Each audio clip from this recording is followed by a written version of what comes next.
कौसल्या सुप्रजा रामपूर्वा सन्ध्या प्रवर्तते उत्तिष्ठ नरशार्दूल कर्तव्यं दैवमाह्निकम्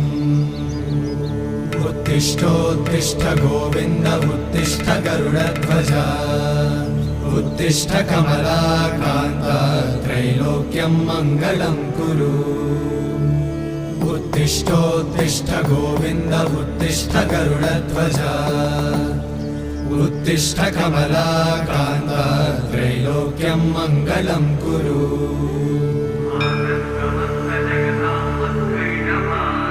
मातः समस्त जगतां मधुकैटभारे वक्षो विहारिणि मनोहर दिव्यमूर्ते श्रीस्वामि निश्चित जनप्रिय दानशीले श्रीवेङ्कटेश दयिते तव सुप्रभातम् तव सुप्रभातमरविन्दलोचने भवतु प्रसन्नमुखचन्द्रमण्डले विधिशङ्करेन्द्रवनिताभिरर्चिते वृषशैलनाथ दयिते दयानिधे अत्यादि सप्त ऋषयः समुपास्य सन्ध्या